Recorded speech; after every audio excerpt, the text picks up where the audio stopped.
तो आज के वीडियो में बच्चों आप सभी का वेलकम है। तो क्लास 12 मैथमेटिक्स चैप्टर नंबर जो हम 10 पढ़ रहे थे सदिश बीजगणित की प्रश्नावली 10.2, इसका बेसिक्स चीज़ हमने सीखा था, हर एक एग्जाम्पल किए थे और क्वेश्चन नंबर 1 से लेकर 5 तक हमने सॉल्व किया था पार्ट 1 में। आपने देख रखा होगा पार्ट वन अगर देख रखा हो तो पार्ट 2 आपके लिए बहुत ही आसान है और पार्ट 2 में हम आज बचे हुए क्वेश्चंस को सॉल्व करेंगे। तो बिना किसी देरी के स्टार्ट करते हैं। पार्ट 1 की लिंक्स मिल जाएगी डिस्क्रिप्शन पे। क्वेश्चन नंबर 6 क्या बोल रहे हैं, सदिश ये ए है, ये बी है और ये सी है का योगफल ज्ञात करना है। इन तीनों सदिशों का आपको क्या करना है बच्चों, योगफल ज्ञात करना है। तो बहुत ही आसान सा क्वेश्चन है ये आपका। देखिए क्वेश्चन नंबर 6 पे आ जाते हैं। किसी भी क्वेश्चन में अगर थोड़ा सा भी डाउट हो बच्चों एक बार दोबारा जरूर देखें, दिया है ठीक है। जैसे एग्जाम में लिखते हैं बच्चों वैसे मैं आपको करा दूँ। हमें ए वेक्टर क्या दे रखा है बच्चों, आई। देखो मैं कैप नहीं लगाता है ना, कैप लगाने में बहुत टाइम लग जाता है। अब मुझे ढेर सारे क्वेश्चंस करने होते हैं, परंतु आपको क्या कैप ज़रूर लगाना है। मैं आगे आने वाले क्वेश्चन में कैप नहीं लगाऊंगा, तो इसका मतलब ये नहीं कि आपको नहीं लगाना है, आपको लगाना है, क्योंकि एग्जाम में तो एक ही क्वेश्चन आएगा। ठीक है, हम यहाँ तो हम ढेर सारे कर रहे हैं ना, तो समझ लेना उस चीज़ को।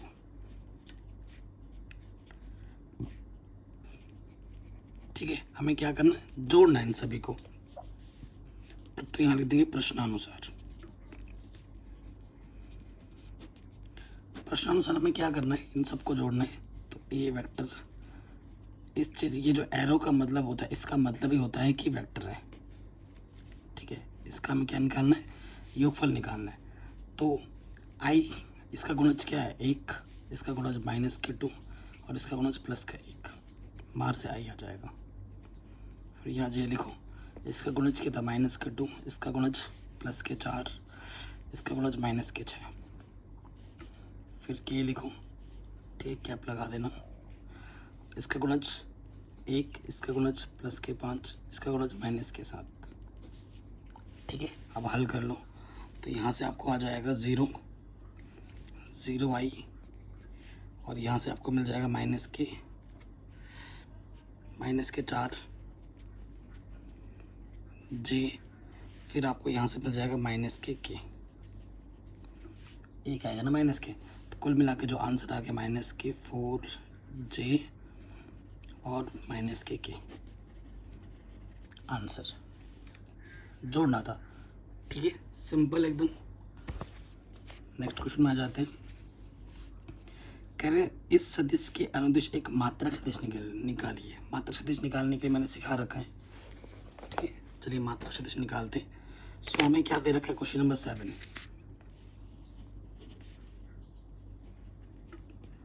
दिया है को बोलते हैं गिवन अंग्रेजी में। ठीक है, सो हमें क्या दे रखा है बच्चों, सदिश जो दे रखा है ए सदिश जो हमें दे रखा है वो दे रखा आई +2k +j। ठीक है, आगे पीछे हो गया कोई दिक्कत नहीं है। हमें क्या निकालना, मात्रक सदिश। मात्रक सदिश ए कैप निकालना, जिसका सूत्र होता है ए वेक्टर अपॉन उसका परिमाण। ठीक है, सो ए वेक्टर क्या है हमारे पास, आई +j +2k। परिमाण आई का अंडर के अंदर आई का गुणज क्या है 1 का वर्ग, जे का गुणज क्या है 1 का वर्ग, के का गुणज क्या है 2 का वर्ग। सो आंसर आ जाएगा आई +j +2k। 4, 1 5 और 1 6, यह आ जाएगा √6। ठीक है, अलग अलग बट्टे में लिख दोगे तो जो मात्रक सदिश आ जाएगा वो आ जाएगा आई के बट्टे में √6, जे के बट्टे में √6, 2/√6 के।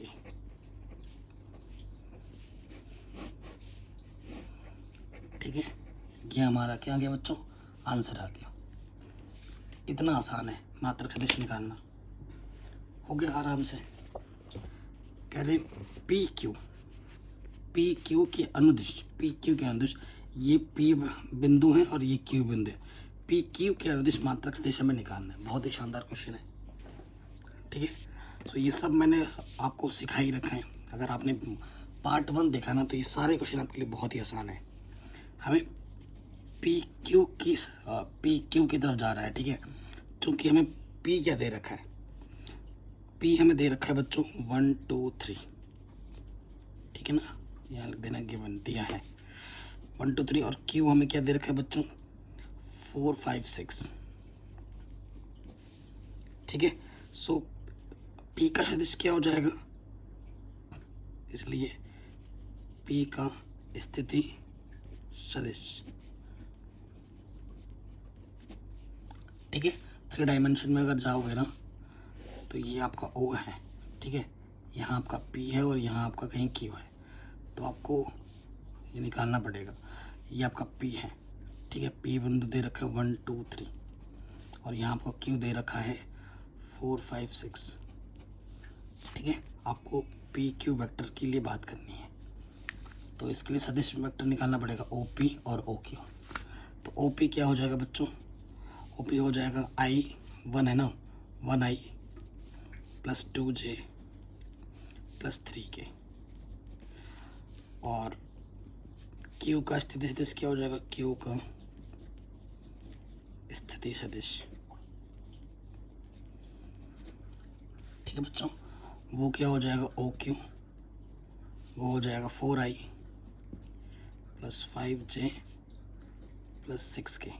कैप नहीं लगा रहा हूँ, कैप आप ऑटोमेटिकली अंडरस्टूड हो जाना चाहिए आपको। ठीक है, कैप लगाने में बहुत टाइम वेस्ट हो जाता है। अब पी क्यू, प्रश्न अनुसार ना पी क्यू का स्थिति सदिश, पी क्यू वेक्टर निकालो। लास्ट में क्या है क्यू, तो ये हो जाएगा ओ क्यू माइनस फिर पी। ठीक है, तो ओ क्यू मतलब इस वाले में से इस वाले वेक्टर को क्या करना है, घटाना है। तो 4 में से घटाना है, तो 4 में से 1 माइनस होगा आई, फिर यहाँ से जे कॉमन आएगा तो 5 माइनस 2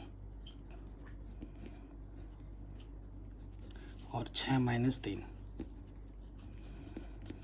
तो हमारा जो पी क्यू वेक्टर आ जाएगा वो आ जाएगा 3 आई और फिर 3 जे प्लस 3 के।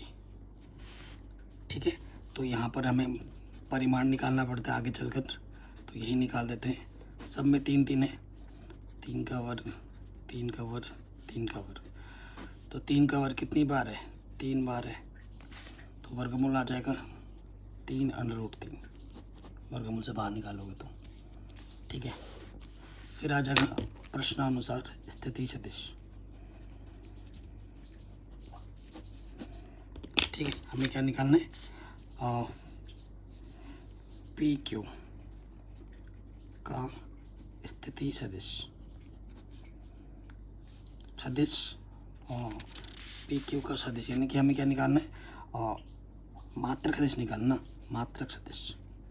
प्रश्न में तो यही बोला है, तो वो क्या हो जाएगा पी क्यू बट्टे ये चीज़। तो पी क्यू तो हमने निकाल लिया है, पी क्यू हमारे पास क्या है 3 आई प्लस 3 जे प्लस 3 के, और ये चीज़ हमने निकाली है अभी 3 √3।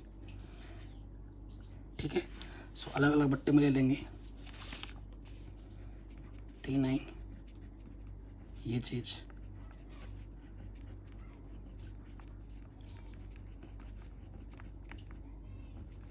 ठीक है, 3 से 3 कट रहा है आप देख सकते हैं, तो यह आ जाएगा 1/√3 आई 1/√3 जे और 1/√3 के। ये आपका आ जाएगा मात्रक सदिश पी क्यू का। आराम से हो गया।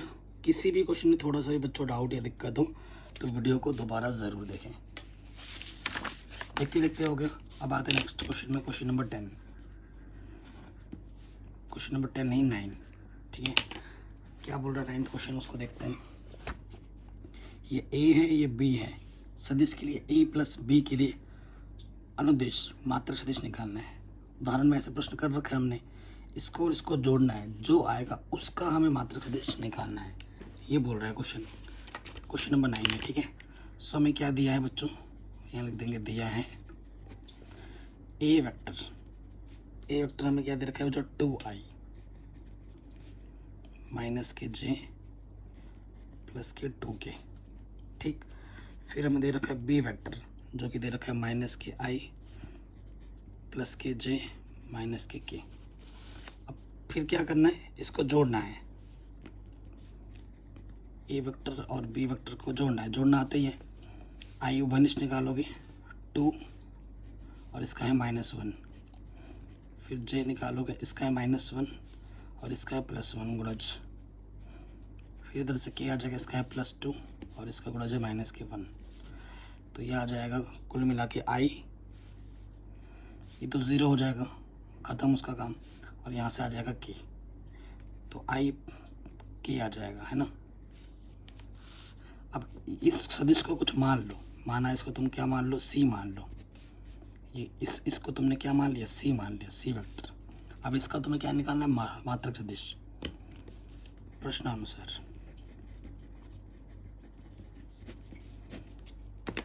ठीक है, प्रश्नानुसार ए प्लस बी वेक्टर का मात्रक सदिश। ठीक है, और ए प्लस बी को मैंने सी बोला है, तो सी वेक्टर अपॉन ये क्या आ जाएगा बच्चों, सी का परिमाण। ठीक है, सी हमारे पास क्या है, आई प्लस के, और इसका आई का गुणज 1 का वर्ग, के का गुणज 1 का वर्ग, तो ये आ जाएगा आई प्लस के बट्टे में √2। इसको थोड़ा और सरल ढंग से लिख दें, आई बट्टे √2 प्लस के बट्टे √2, आंसर। ठीक है बच्चों, बहुत ही आसान क्वेश्चन था, आराम से बन गया। नेक्स्ट क्वेश्चन पे आ जाओ। क्वेश्चन नंबर अब की बार आ रहा है 10वां।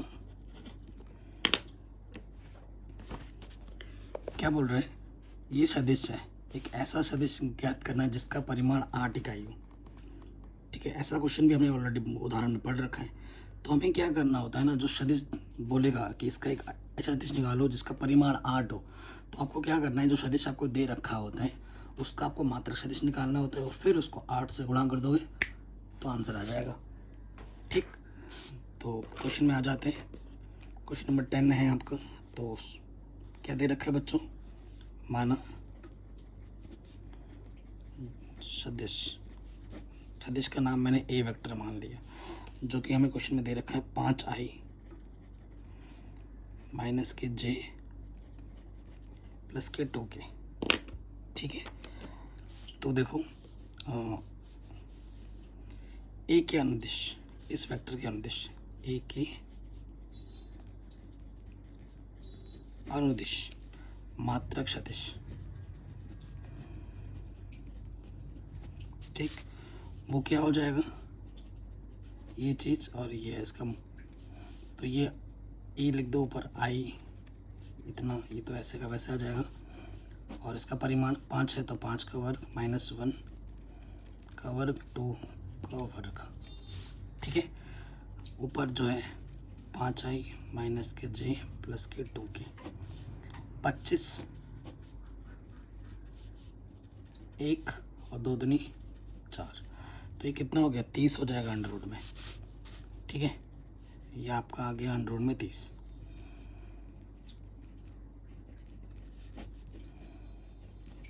कोई दिक्कत नहीं है यहाँ तक। अब प्रश्नानुसार,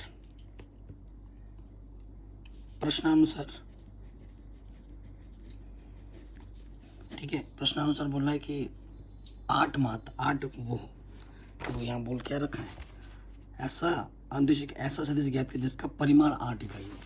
ठीक है, प्रश्नानुसार परिमाण 8 इकाई बोले, तो जो भी चीज़ आई है ना, तो उसको बस 8 से क्या कर देना है, गुणा कर देना है। ठीक है, गुणा कर दोगे तो देखो यहाँ से हो जाएगा 8 × 40 बट्टे में √30, साथ ही साथ अलग ले रहा हूँ।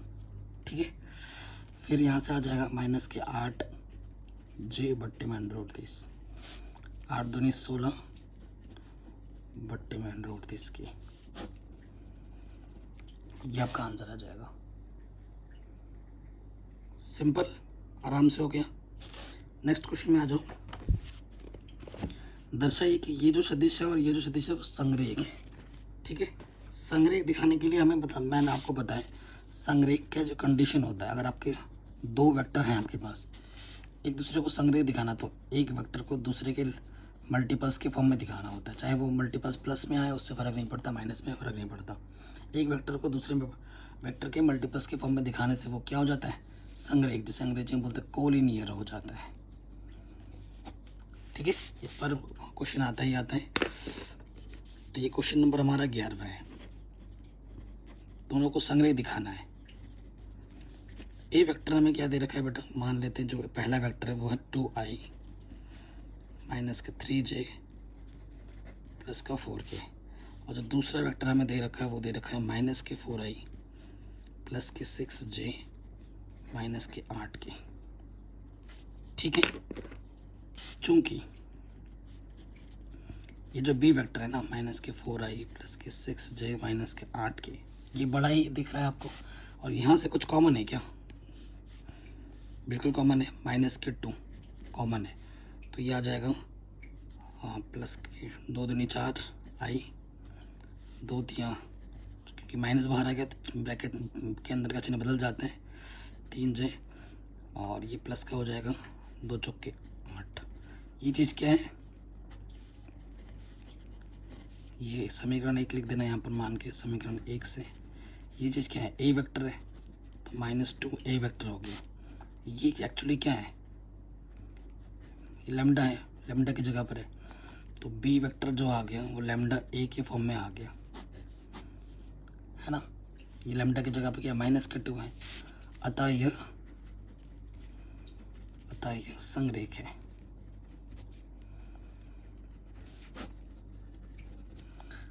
ठीक, कोई दिक्कत नहीं होगी, आराम से हो गया होगा। नेक्स्ट क्वेश्चन में आ जाते हैं। वीडियो अच्छी लग रही हो तो बच्चों प्लीज़ लाइक ज़रूर कर दें। 12वां क्वेश्चन, इस सदिश के दिक् कोसाइन ज्ञात करना है। ठीक है, दिक् कोसाइन ज्ञात करना भी आपको मैंने पहले वीडियो में सिखा रखा है, बहुत ही आसान होता है। क्वेश्चन नंबर 12, सदिश का नाम कुछ दे दो, माना ए सदिश दे देते हैं, वो हमें क्या दे रखा है, i plus 2j plus 3k। ठीक है, दिक् कोसाइन यानी कि LMN निकालना है आपको। ठीक है, तो उसके लिए जो भी सदिश का आपका दिक् कोसाइन निकालना होता है ना, आपको ज़रूरत पड़ती है उसके परिमाण की। तो परिमाण i का गुणज 1, ठीक है, ये सब चीज़ तो आती होगी परिमाण निकालना। 1 ये आ जाएगा 4 और ये आ जाएगा 9, तो ये हो गया √14। ठीक है, √14 हो गया। अब हमें क्या निकालना है बच्चों, दिक् कोसाइन निकालना है। ठीक है, चूंकि दिक् कोसाइन हमें निकालना है, सिंपली सिखाऊंगा। दिक् कोसाइन हमारा होता है LMN, जहाँ L का जो सूत्र होता है वो होता है, इसके गुणज को ना A कहते हैं, इसके को B कहते हैं, इसको C कहते हैं। A के बट्टे में ये A है और ये अलग चीज़ है। ठीक है, फिर M क्या होता है, B के बट्टे में ये चीज़, और N क्या होता है, C के बट्टे में ये। इसको तो मैंने A बोला है, वैसे तुम इस चीज़ को R बोल सकते हो। ठीक है, यहाँ से देखो, यहाँ A के स्थान पर 1 है, B के स्थान पर 2 है और C के स्थान पर 3 है। तो L का मान क्या हो जाएगा बच्चों, 1 के बट्टे में √14, और ये हो जाएगा 2 के बट्टे में √14, और N का मान हो जाएगा 3 के बट्टे में √14,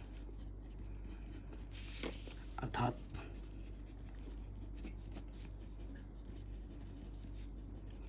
दिक् कोसाइन क्या हो जाएंगे, 1 बट्टे √14, 2 बट्टे √14, 3 बट्टे √14। ठीक, बहुत ही आसान क्वेश्चन था, आराम से हो गया, सिंपल तरीके से समझाया मैंने एकदम। किसी भी क्वेश्चन में थोड़ा सा भी डाउट हो एक बार दोबारा ज़रूर देखिएगा। नेक्स्ट क्वेश्चन में आ जाते हैं। क्वेश्चन नंबर 13 है हमारा।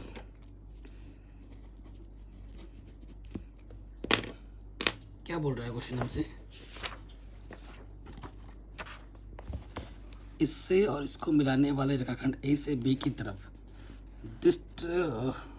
दिष्ट सदिश की दिक् कोसाइन ज्ञात कीजिए। इससे इसकी तरफ, ठीक है, ए से बी की तरफ यानी ए बी, कोई दिक्कत नहीं है, ए से बी के लिए हमें निकालना है ना। तो देखो हमें क्या दे रखा है, ए हमें दे रखा है बच्चों 1 2 -3, और बी हमें दे रखा है, बी में दे रखा माइनस के 1 माइनस का 2 1। ठीक है, ए से बी की तरफ, तो ए से बी की तरफ यानी कि वैसे बेसिकली क्या है, ओ बी माइनस के ओ ए। ये बी वाला है, ये ए वाला है, यहीं से निकल जाएगा। ओ बी क्या बनेगा, देखो यहाँ से माइनस गुणज 1 है, माइनस तो लगना ही है, और ये फिर 1 आई, फिर यहाँ लगा दो प्लस, फिर जे, इसका गुणज क्या -2, घटाना गया 2, फिर के, इसका गुणज क्या 1, और माइनस ये और माइनस ये प्लस हो जाएगा। तो ए बी वेक्टर क्या आ गया, तो ये आपका आ जाएगा माइनस के 2i माइनस के 4j प्लस के 4k। ठीक है, ये वेक्टर हमें मिल गया। अब इसका हमें क्या निकालना है, दिक् कोसाइन निकालना है भाई साहब। इसका क्या निकालना है, दिक् कोसाइन निकालना है। तो इसको तुम कुछ भी नाम दे दो, ठीक है, चूंकि यहाँ ए की जगह पे क्या है बच्चों, माइनस का 2, बी की जगह पे माइनस का 4, और सी की जगह पे क्या है 4। दिक् कोसाइन LMN निकालना है। ठीक है, इसको तुम कुछ भी नाम दे दो, ए मान लो, माना ये क्या है बच्चों, ए वेक्टर है। तो इसका परिमाण चाहिए होता है -2 का वर्ग -4 का वर्ग प्लस 4 का वर्ग। तो 2 का वर्ग क्या होगा बच्चों, 4 16 16 16 20, और ये 36, 36 का वर्गमूल कितना होता है बच्चों, 6 होता है। ठीक है, 36 का वर्गमूल क्या हो गया, 6। अतः दिक् कोसाइन LMN, सूत्र तो पता ही आपको, ए के बट्टे में ये, बी के बट्टे में ये, एंड सी के बट्टे में ये। मान रखेंगे ए हमारे पास है -2 बट्टे में 6, बी हमारे पास है माइनस के 4 बट्टे में 6, और सी हमारे पास है प्लस के 4 बट्टे में 6। काट लो, 2 1 कम 2 2 3 2 दूनी 4 2 3 2 दूनी 2 3। ठीक है, तो ये आ गया माइनस के 1 बट्टे 3 और माइनस के 2 बट्टे 3 और ये प्लस के 2 बट्टे 3। ये आपके दिक् कोसाइन आ गए। कोई दिक्कत, कोई परेशानी, आराम से हो गया। नेक्स्ट क्वेश्चन में आते हैं, बहुत ही इजी और शानदार क्वेश्चन है। क्वेश्चन क्या बोल रहा है कि सदिश, ये जो सदिश है OX OY OZ के साथ बराबर झुका हुआ है, यानी कि जो कोण बनते हैं ना अल्फा बीटा गामा, वो जो कोण है वो बराबर होंगे, वो हमें बताना है। ठीक है, यानी अल्फा बीटा गामा निकाल के आपको दिखाना है। इजी सा क्वेश्चन है, क्वेश्चन नंबर 14 है ये। ठीक, एक सदिश हमें दे रखा है,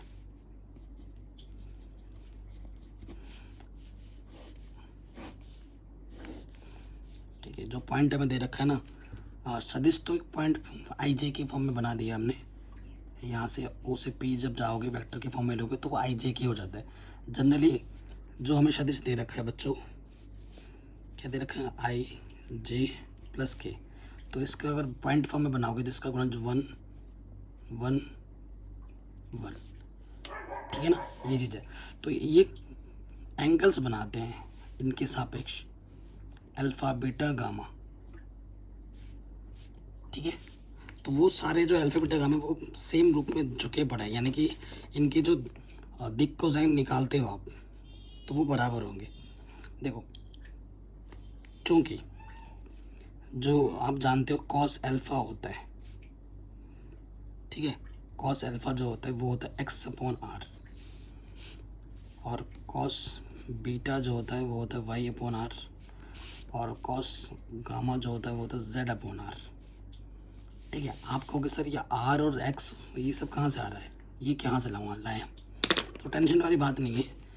ये जो x होता है ना, i का गुणज, एक जो y होता है z के गुणज को कहते हैं, और जो सॉरी k के j के गुणज को कहते हैं, और जो z होता है वो k के गुणज को कहते हैं। r क्या होता है, r पता है किसको बोला जाता है, इस सदिश के परिमाण को r कहा जाता है। सिंपल सी बात है। तो ये कितना आ रहा है, √3। सो देखो, अगर तुम्हें यहाँ से कॉस अल्फा तो वो मिलेगा 1/√3। तो अल्फ़ा का मान क्या हो जाएगा, कॉस इनवर्स 1/√3। ये आ गया तुम्हारा अल्फ़ा का मान। सिमिलरली बीटा क्या होगा, ये कॉस इनवर्स वाई का मान भी कितना है, 1 है, और आर का मान कितना है, √3। ये भी वही आ गया। और यहाँ से गामा का मान, ये कॉस इनवर्स आ जाएगा इधर, z का मान 1 और r का मान √3। ठीक है, तो जो एंगल्स है वो सेम झुके हुए हैं, यानी कि सारे एंगल्स सेम दिखाने थे, अल्फ़ा बीटा गामा सेम आ गए। तो यहाँ लिख दो समीकरण 1 मानो, इसको 2 मानो, इसको 3 मानो। तो यहाँ लिख देंगे लास्ट में समीकरण 1, 2 व 3 से यह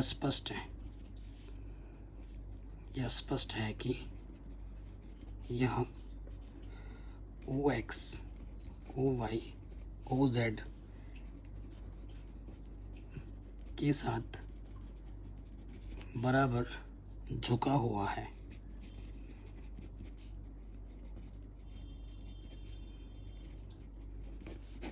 ठीक है, बराबर झुका हुआ है, ये आप बोल देंगे, कोई दिक्कत नहीं है, आराम से हो गया। नेक्स्ट क्वेश्चन पे आ जाते हैं बच्चों।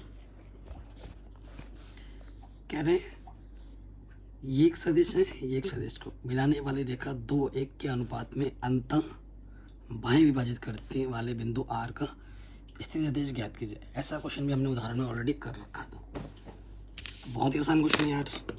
ठीक है, क्वेश्चन नंबर 15, बस फॉर्मूला याद होगा, अंतः में प्लस लगता है, बाएं में माइनस। तो P और Q बिंदु दे रखा है ना, तो क्या हो जाएगा, माना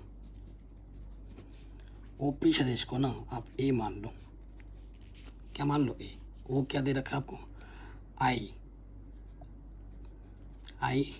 + 2j - k। और दूसरे वाला जो OQ दे रखा है उसको मैं B मान लेता हूँ, B वेक्टर। वो में दे रखा है -i + j + k, ये दे रखा है। और अनुपात दे रखा है 2:1। ठीक है ना, तो M और N होता है, तो M/N कितना है, 2:1, यानी कि M का मान 2 है और N का मान 1 है। पहले वाले पार्ट में आ जाओ, अंतः विभाजन के लिए।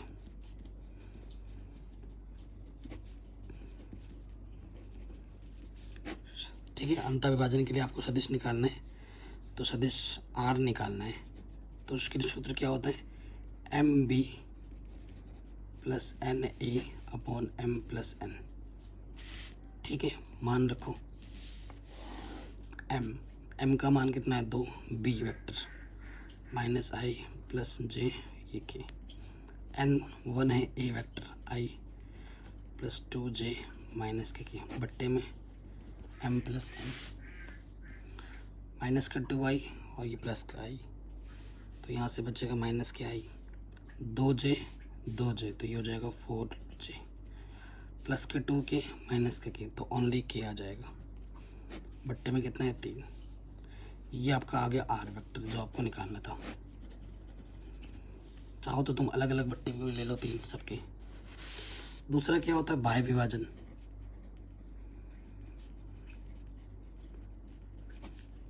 बाह्य विभाजन के लिए तो उसके लिए बस सूत्र में बस माइनस लग जाता है, MB - के NA M - N, that's it.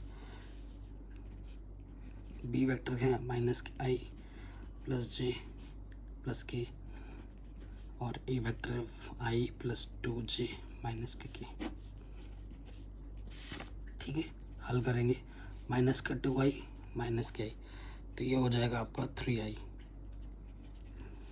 Plus के 2j - 2j 0j, और प्लस के 2k माइनस प्लस के k, तो ये हो जाएगा 3k। 2/1 यानी कि 1, सो कुल मिला के जो आंसर आ जाएगा 3i - k + 3k, ये आ जाएगा दूसरा आंसर। ये बाह्य विभाजन के लिए मिलेगा आंसर, और ये हमें अंतः विभाजन के लिए मिलेगा। ठीक, आराम से हो गया, कोई दिक्कत नहीं। नेक्स्ट क्वेश्चन में आते हैं बच्चों। दो बिंदु को मिलाने वाले सदिश का मध्य बिंदु ज्ञात कीजिए। भाई साहब इतना आसान क्वेश्चन, ये 1 नंबर में आ सकते हैं एमसीक्यू फॉर्मेट में। मध्य बिंदु निकालना है, तो जैसा मध्य बिंदु आप मध्य बिंदु बोलते ही जो आपके मन में जो चीज़ आ रही है ना वैसे ही निकलेगा। ठीक है, तो देखो हमें P दे रखा है कितना 2 3 4 और हमें Q क्या दे रखा है 4 1 -2। इसका हमें क्या निकालना मध्य बिंदु सदिश का। ठीक है, तो यहाँ से P व Q का स्थिति सदिश, सिर्फ पॉइंट दे रखे हैं, हम सदिश बना लेते हैं। तो OP ये हो जाएगा 2I + 3J + 4K और OQ हो जाएगा 4I + KJ - 2K। ठीक, इनका मध्य बिंदु, इनका क्या निकालना है मध्य बिंदु। क्या हो जाएगा, ये जो दोनों वेक्टर हैं OP + OQ, उन दोनों को जोड़ेंगे और क्या कर देंगे आधा, सीधी सी बात है। ठीक है, सो यहाँ से क्या हो जाएगा, देखो बेटा OP क्या है हमारे पास 2I 3J + 4K, OQ है 4I + KJ - 2K बट्टे में 2I ये हो जाएगा 6I 3J ये हो जाएगा 4J 4K - 2K, तो ये हो जाएगा +K 2K/2। ठीक है, सबके अपॉन में 2 से डिवाइड कर दोगे, 2 3 जा 2 2 जा, ठीक है 2 3 6 2 2 4 2 1 कम 2। ठीक है, ये आ गया आपका आंसर। ठीक है, ये आपका मध्य बिंदु मिल जाएगा, आराम से हो गया, कोई दिक्कत नहीं। कहते हैं दर्शाइए ABC जिसके स्थिति सदिश इतने इतने इतने हैं, एक समकोण त्रिभुज के शीर्ष हैं। ठीक है, स्थिति सदिश दे रखे हैं आपको ABC के, ये A पॉइंट, ये B पॉइंट, ये C पॉइंट। इनकी आपको क्या निकालने, आप दिखाना है कि समकोण त्रिभुज के शीर्ष हैं। तो ये क्वेश्चन नंबर 12 की तरह है, एकदम उदाहरण नंबर 12 की तरह, और इसको मैंने पार्ट 1 में करा रखा है। तो मैं चाहता हूँ बच्चों ये पार्ट 1 की तरह है बिल्कुल, तो इसे आप खुद कीजिए। ठीक है, अगर आता है तो अच्छी बात है, नहीं आता है तो मैंने पार्ट 1 में ऑलरेडी करा रखा है, तो आप वहाँ से देख सकते हैं और फिर इसको खुद कर सकते हैं। ठीक है, तो ये मेरी तरफ से एक होमवर्क है बेटा, इसे खुद करना, क्योंकि मैंने ऑलरेडी करा रखा है पार्ट 1 में ऐसा क्वेश्चन, तो आप आराम से कर देंगे। ठीक है, नहीं आता है पार्ट 1 तो लिंक्स में डाल दिया प्ले लिस्ट की, वहाँ से देख लीजिए फिर इसको कर लीजिए। ठीक है, या फिर 18 19 पहले देख लो, उसके बाद में 17वां पार्ट 1 में जाकर वो पहले एग्जाम्पल नंबर 12 देखो, उसके बाद ये पार्ट 1 और ये जो 17 नंबर है ना वो खुद ही कर सकते हो, तो आराम से हो जाएगा। क्या बोल रहा है क्वेश्चन में, त्रिभुज ABC के लिए निम्नलिखित में से कौन सा कथन सत्य नहीं है। तो बेटा मैंने बेसिक चीज़ें समझाई थी, कौन सा कथन सत्य नहीं है वही चीज़ आपको यहाँ पर बतानी है। ठीक है, वही चीज़ आपको यहाँ पर बतानी है। सो आप अगर ध्यानपूर्वक देखें, इधर ये वेक्टर जा रहा है, इधर ये वेक्टर जा रहा है। ठीक है, ये A यहाँ से गया ख़त्म हो गया, ये डायरेक्शन इधर गई, तो A से और C से जो विस्थापन हो रहा है वो यहाँ से यहाँ हो रहा है, तो इसी डायरेक्शन में जा रहा है। तो जो AC होगा वो किसके बराबर होगा बच्चों, AB वेक्टर + BC वेक्टर के बराबर होगा। ठीक है, अब मैं आपको थोड़ा सा फिर लेकर समझाना चाहता हूँ, क्योंकि इसको तोड़ फोड़ के लिखा है। तो हमारे पास क्या है, बेसिक चीज़ क्या है हमारे पास है कि अगर AB वेक्टर है इस तरह हो गया + BC वेक्टर, वो किसके बराबर होगा बच्चों, वो बराबर होगा AC वेक्टर।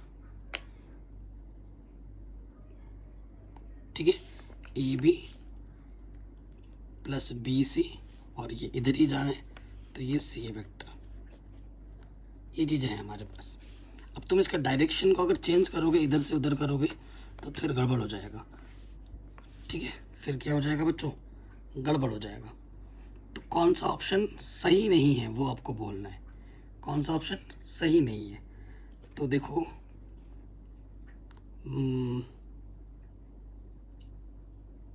ए बी प्लस बी सी, ये ए सी होना चाहिए, ये ए सी होगा, सी ए नहीं, ए सी होगा, ठीक है। अब अगर इसको तुम सी ए बनाना चाहोगे ना, A B plus B C A C गया, अगर तुम सी ए बनाना चाहोगे तो अगर डायरेक्शन चेंज होता है तो माइनस लग जाता है सी ए, और ये नेगेटिव के इधर आके क्या हो जाएगा positive, A B vector B C vector minus के इधर आके क्या हो जाएगा प्लस, और इस तरफ कुछ नहीं तो ज़ीरो। तो जो पहला ऑप्शन है वो तो सत्य है, पहला ऑप्शन क्या है हमारा, वो हमारा क्या है, बिल्कुल सत्य है। फिर देखो इसी को मैं ढंग से लिख सकता हूँ, अगर सी ए को मैं ए सी बना दूँ, A B vector B C vector, अगर ए सी में लिखना चाहूँ तो साइन चेंज हो जाएगा, प्लस का माइनस हो जाएगा। तो दूसरा ऑप्शन भी हमारा सही है। अगर दूसरा ऑप्शन सही है तो तीसरा ऑप्शन गलत हो जाएगा, ये सही नहीं है, तो यही आपका आंसर हो जाएगा, ये गलत स्टेटमेंट है, यही हमको दिख गया। मतलब फिर ये देखो, इसको ये बी सी को तुम सी बी बनाओगे तो यहाँ डायरेक्शन प्लस का क्या हो जाएगा, माइनस हो जाएगा। यहाँ पर हमारा बी सी है ना, इसको चेंज करेंगे तो माइनस, ये स्टेटमेंट भी सही है, तो तीसरा स्टेटमेंट हमारा यहाँ पर गलत है, ठीक।